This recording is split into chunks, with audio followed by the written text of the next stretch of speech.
All right, little fill in the blank time, coaching carousel edition. You've got plenty of names out there that have emerged for the jobs that are still vacant. And right now there are only three, the Panthers, the Browns, and the Giants. Washington officially filled their vacancy on Wednesday with the announcement that Ron Rivera has been hired. We assume there's going to be a vacancy in Dallas, but who the hell knows what they're doing. I mean, that's the wild card here. You know, I want to include Dallas here with some of these questions we're going to have here in a little bit. Well, I think let's assume the job is going to be open because, Right. Chris, if they were going to keep Jason Garrett, I think that by now they would have leaked to somebody just to get us all familiar with and accustomed to the idea that he may be back. Right. You have to do that. You can't drop that out of nowhere. Oh, by the way, he's staying. Yes. You have to let people know there's a chance he may stay. So let's assume the Cowboys will eventually be in play. Yeah. Okay.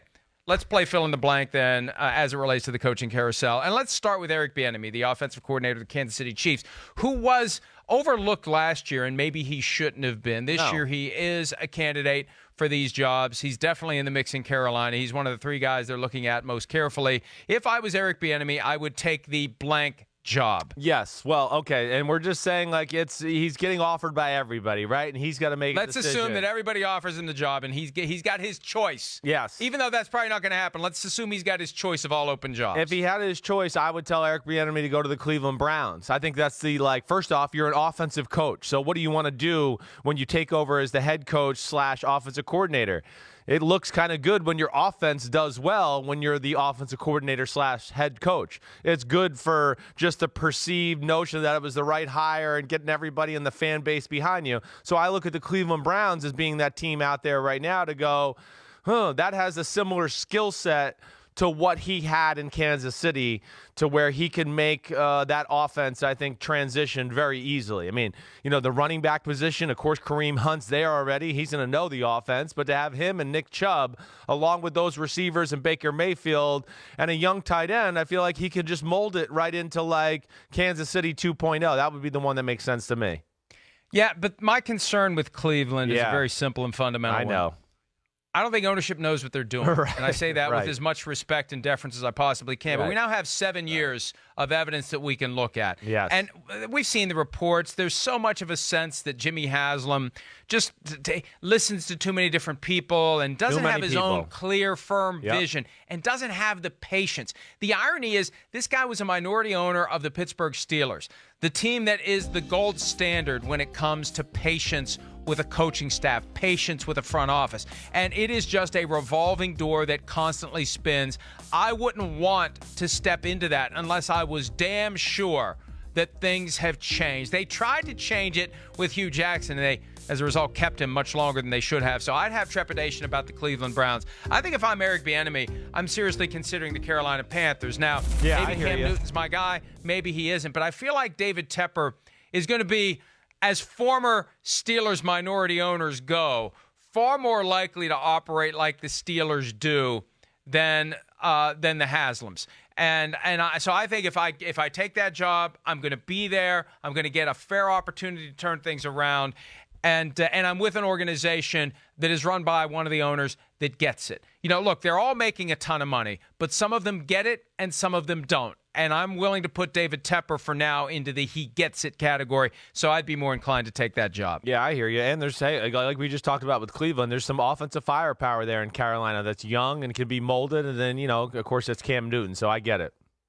And, yeah, Christian McCaffrey. I mean, the guy who's a candidate for Offensive Player of the Year. DJ Only Moore. the third 1,000 and 1,000-yard rushing receiving guy in league history. Right. But you're right. There's plenty there to work with, even if you do move on at quarterback. All right. Blank is the perfect spot for Ravens offensive coordinator Greg Roman. Well, of course, my first answer there, just as far as what Greg Roman wants to coach and how he wants to coach, is Carolina. You know, just as far as how it molds together with his style of offense. You know, yes, a Cam Newton would fit everything he wants to do. Is he going to be able to run Cam Newton as much as he's run Lamar Jackson? No. but he'll be able to scare everybody and have the threat of that with Cam Newton, let alone, like you talked about, the Christian McCaffrey factor, DJ Moore fake speed sweep, Curtis Samuel fake speed sweep. So, they have an offensive line that's kind of big and hulking already. I think that can really fit the way his scheme is coached and things like that. So I look at the Panthers as being, right there as maybe a little advantage to the Cowboys, because the Cowboys would be close too as far as he could pull that off. Yeah, I just would worry about what I'm getting myself into in Dallas, although it is one of the marquee organizations in all of sport. You don't get to be the traditional, typical head coach there because the Joneses are so involved in everything that happens, and I think they can easily undermine what you're trying to do as the coach of the organization. I'm going to say the Ravens are the best spot for Greg Roman. Okay. I think he should wait a year. I really do. All right, I didn't know that was on the table. I like that answer. That's probably what I would say too, but go ahead. Yes. Because we just kind of woke up to the possibility of Roman being a short-list, A-list head coaching candidate in the past couple of months. I think for him, he should spend a whole year basking in that attention, that glow, a full season of a presumption that he's going to be the top guy, right? The Lincoln Riley dynamic where, it gets baked into everyone's mindset that this is the guy we need to go hire. And then the next cycle, you see what's out there. Because ultimately, I think what you want to have is a quarterback like a Lamar Jackson, like a Colin Kaepernick, who Greg Roman had done such great work with in the past. You need to, he put together a great offense for Lamar Jackson. That doesn't mean he's going to put together a great offense for some other quarterback that doesn't have the same skill set. That's the big question. And you want to be confident that you're going to have the opportunity to match up what you're good at doing with players who are good at doing the things that you're good at putting together. I think that's exactly right. And I hear you, too. I think it could be a little early. You bask in that glory, like you said. You expand your offense. You show that it's more than just running next year, because you would figure some teams are going to catch on to the running game and Lamar Jackson and all that too. And he'll have to expand and go to the next phase, which I think will only ultimately make him a better head coach / offensive coordinator when he does get that job. But there is risk in doing that. Yes, right? Because you're hot now. That window does not stay open indefinitely. You can't risk it because of that right there. You just can't. If you get offered and you like the job, you got to take it and run with it and hope for the best. And here's the other thing too. I mean, right now we have a limited selection of teams: Browns, Giants, Panthers, probably the Cowboys. We're only 4 days removed from the end of the regular season, and we have seen in the past that kind of delayed reaction firing, whether it's a guy who's coaching a playoff team that loses in the wild card round, that loses in the divisional round. Remember, Marty Schottenheimer was fired by the Chargers ridiculously late, 13, 14 years ago after a 14-2 season. So there may be something else that pops up. Hell, the Colts job came open when we thought Josh McDaniels was taking it, and it fell together perfectly for Frank Reich. So you never know what else is going to pop up. But based on what we have now, it is a limited selection, and I don't know that any of those would jump out to me as places I must go to if I'm Greg Roman. All right, next one. The blank are going to hire Mike McCarthy this year. Well, I mean, of course, I don't know this right. All right, to me, the one that makes the most sense, where Mike McCarthy, I think, would fit best, all right, is the Dallas Cowboys. I really do. I think he's perfect. He's like an army general. Just what? You just say, Jones family, don't worry. I'll make the team tougher. We'll be better in situational football. I'll add a little splash of toughness to both sides of the ball. Who knows who he brings in as a defensive coordinator?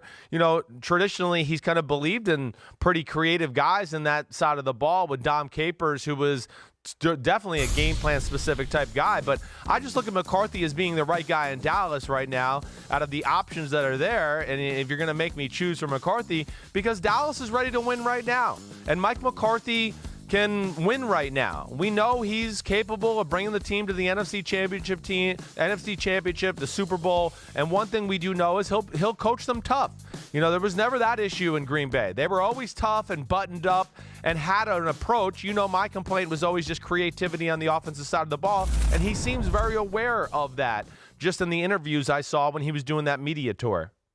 That was a hell of a graphic we had up there. I didn't know we had a member of the McCarthy family working in the control room. I mean, well, yeah, you have to give him some credit, but he's had Brett Favre and Aaron Rodgers for crying out loud. I know. And Chris, I know. In the 2.5 years that we've been doing this show together, there are two coaches that you have complained about the most loudly when it comes to lack of offensive creativity. Yes. One is the current coach of the Cowboys, and the other is the guy you're trying to put into the job. Well, yeah, you're right. It is scary. It's the scariest thing about it. It'd be the number one thing interviewing Mike McCarthy is, what are you going to do a little differently about your offense than you did in Green Bay? Yeah, it frustrated me. I mean, he's, had the greatest quarterback I've ever seen in my life doing some of the most basic bull crap I ever saw, too, at times. So, yeah, that did bother me. It wasn't always like that. It wasn't like that early on in his career. I don't know where he lost his way there or whatever happened, but I just think there's a lot of things that match up. What's your answer? I mean, what would you say? I'd say of the jobs that are currently open, the Cleveland Browns. And I think that would be the kind of move the Browns would make that would cause me to believe they're finally starting to figure out how to properly run that team. Because if McCarthy does in Cleveland what he did in Green Bay, my God, it transforms the franchise. Right now, can he do it with Baker Mayfield? I have real questions about Baker Mayfield when you look at his performance in 2019. It was bottom of the barrel in relation to other starting quarterbacks in the NFL, 22 touchdowns, 21 interceptions. And I don't know which is the real Baker Mayfield, 2018 or 2019. I don't know what Mike McCarthy thinks of Baker Mayfield, but if he does with him what he did with Favre and Rodgers, that would be the kind of thing that finally turns the Browns into something they haven't been over the past 20 years, and that is a contending team. So I think that McCarthy would make sense there.